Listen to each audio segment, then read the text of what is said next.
আসসালামু আলাইকুম। রাষ্ট্রপতি সাহেবের জন্য ওয়ান কাইন্ড অফ ঈদ মোবারক। কেন ঈদ মোবারক? রাষ্ট্রপতির কপালটা আসলে চান কপাল এই মুহূর্তে। শাহাবুদ্দিন চুপ্পুকে নিয়ে অনেক ধরনের আলোচনা সমালোচনা হয়েছিল যখন তিনি এখানে নিয়োগপ্রাপ্ত হয়েছিলেন।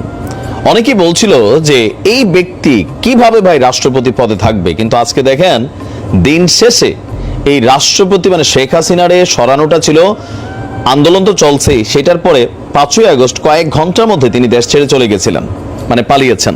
কিন্তু রাষ্ট্রপতি শাহাবুদ্দিন চুপ্পুকে সরানো আর এটা ছেলে খেলাতে নেই। এই বিষয়টা নিয়ে আন্তর্জাতিক অঙ্গন থেকে চাপ আসছে ডক্টর মোহাম্মদ ইউনূস সরকারের উপর। আপনি ভাবতে পারেন যে আমেরিকার আমরা ভাবি যে ডক্টর ইউনূস সাহেবের খুবই কাছের বন্ধু।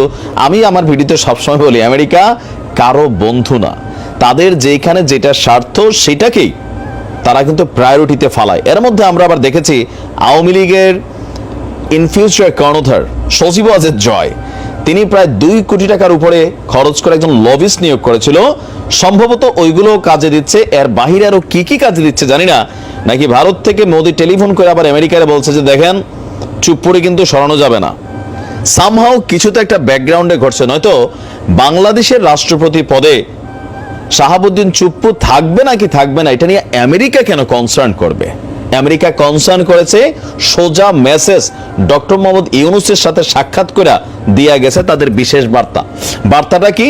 আমাদের বাংলাদেশের প্রথম সারির গণমাধ্যম দৈনিক মানব জমিন তারা একটা নিউজ করেছেন।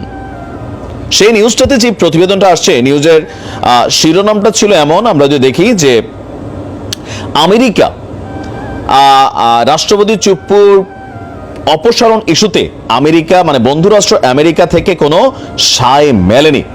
তো এখানে ঘটনা কি? যুক্তরাষ্ট্রের চার্জ দ্য অ্যাফেয়ার্স হেলেন লাফেব গেল বুধবার আমাদের প্রধান উপদেষ্টা প্রফেসর ডক্টর মোহাম্মদ ইউনূসের সাথে সাক্ষাৎ করেছিলেন।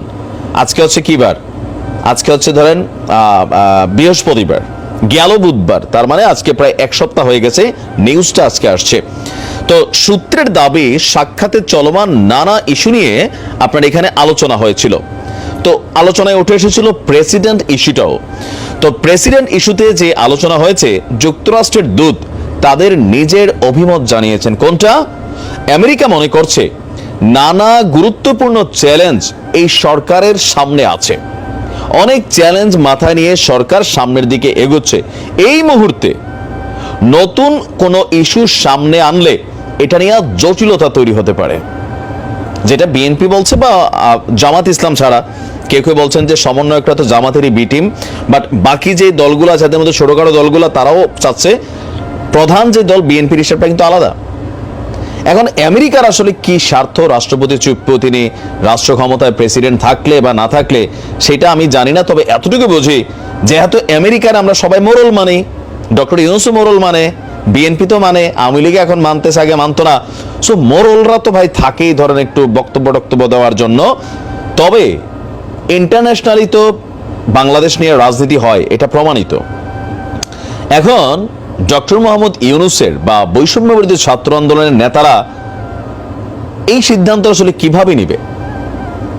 আমেরিকা যেখানে সায় দিচ্ছে না, ধরে রাখেন ইউরোপীয় ইউনিয়ন আর নাই, ভারত এমনিতেই চায় না, বিএনপিও একটু না পুরোপুরি বিপরীত অবস্থানে আছে।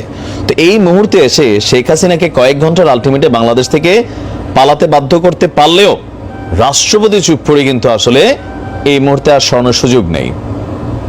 রাষ্ট্রপতির আসলে চান কপাল।